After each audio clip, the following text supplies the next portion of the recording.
Firstly, it's the sustainability section. Secondly, it is our technology, and then service and business performance. So if I take it around those four key elements, firstly, I think sustainability. I think we've alluded to discussions earlier today where the sustainability framework is focused on the ESG targets that we have internally. And a facility like this, of course, uses a lot of power, a lot of and has a carbon footprint. Of course,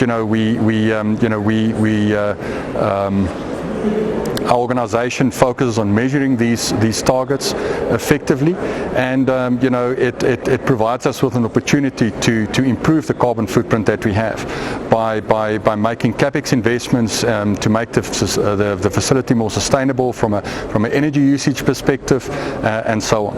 I think if I focus a little bit on technology, the technology element, when you look around the facility, and also with this beautiful pump standing behind me, this facility focuses in bringing that technology closer to the Southern Africa mining environment. So it's the house, it's the home for our product experts. It is the facility where we have invested through in technology that enables us to actually refurbish, assemble and build these products. It creates an environment where we can train people secure the continuity of customer operations through stock keeping and elements such as that.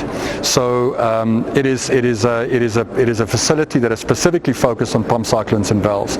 It is a facility that focuses on stock keeping, and it's a facility that focuses on the assembly, refurbishment and rebuilding of the equipment. I think from a customer services perspective, it's very important to mention that some of these products are manufactured globally.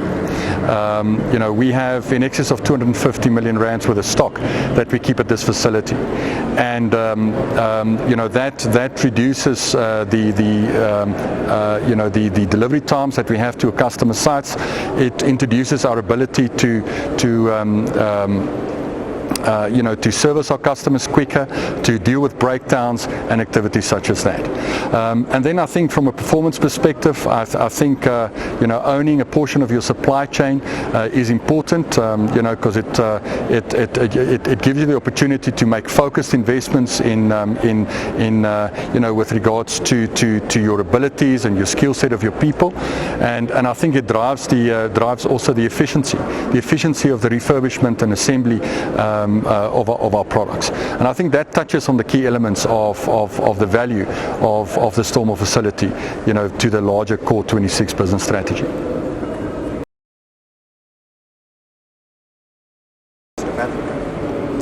So this facility. So this facility is focused, as I alluded to earlier, is specifically focused on the pump cyclones and valve technology. It houses the strategic stock keeping that we have for the installed base that we have not only in South Africa but in Southern Africa. Creates the opportunity, or it houses the skill set that is required for the refurbishment of the product, the rebuilding of the product, and that is for the Sub-Saharan Africa customers. We use this as a central hub for supplying into Africa. We have customers in Zambia and the DRC, in Tanzania, that we supply out of this facility. I think it brings a central base from where we can operate, where the technology sits, where we can have the expert skills available, to service the customer, to refurbish the product, to do root cause failure analysis in the event that it is needed, to support really the customers outside of the borders of South Africa. We've spoken a lot about the fact that FLSmidth is very serious about Africa. FLSmidth is also serious about South Africa. Our company is currently a level 1 BBBEE contributor, and although I don't want to go into all different aspects of that, I think it is important to focus on the talent development that this opportunity provides us with. So talent development, I think in the pump, cyclones and valve business, it's a very niche area, a very niche part of technology, and finding people that are skilled, comes directly out of university is very difficult. So we typically take in graduates, we take in apprentices, and we train them to provide a talent pipeline for the future for our own organization. But we often see that that some of these graduates and trained personnel, once they've gone through the training programs in FLSmidth, also serve our customers. Some of them go directly and are employed by our customers. Some of them employed by our suppliers, and some of them even employed by our competitors. So I think it's fair to say that our talent development programs makes a contribution to the overall skill set that we have available in the industry in South Africa. And then to the more simplistic areas, but very important. Having facilities like this in country creates job opportunities. We have around 70 people that operates from this facility. It is disciplines from sales, regional product line management. Then we have, of course, leadership itself. We have artisans and different skill sets and different grades. We have people doing administration. We have project managers. We have people really specializing in this product line. And I think having that available in South Africa makes a small contribution to the employment of South Africa. And I think that really summarizes it for me, is that being here shows FLSmidth's intent. It shows FLSmidth's intent that we are serious about the customers in this region.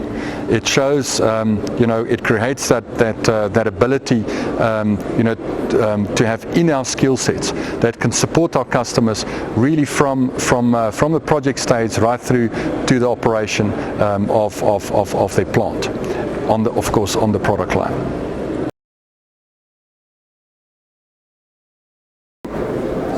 Firstly, probably one of the most known technology that we have is the initially patented wearing technology on our pumps.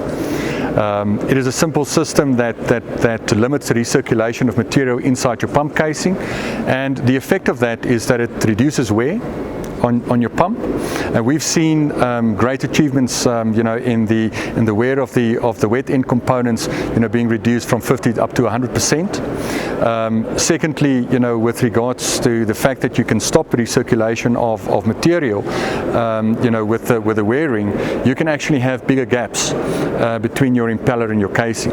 The effect of that is that you have less grinding that takes place inside your pump, meaning that if there's less grinding, it means that the pump is more efficient from an energy consumption perspective, and we've seen through multiple case studies up to a 10% reduction in power draw that these pumps have. So if you link that to the sustainability of the customer, it is a process where you have less scrap metal because of the lower wear of the components. Of course, you have less power draw, which means it's less energy for the overall plant. And if you multiply the effect of this pump, of the lower power draw, with the number of pumps that you typically find on a mining operation, it actually makes a significant contribution towards reducing the overall energy consumption of a mining operation as a whole. On the cyclone components, we have the smart cyclone technology that we have. The basis of technology, it is it monitors the effectiveness of your cyclone. It prevents roping from the cyclone, and really what it does is that it provides the ability to remote monitor the operation of the cyclone. It, you know, and with remote monitoring means less downtime. It means more efficient operation with the customer, and of course, you know, it means recirculation of material through the entire plant, through the entire mineral operation, and you know, that through that process you make the customer site more efficient, you know, as you know, in processing the ore body that they are focused on.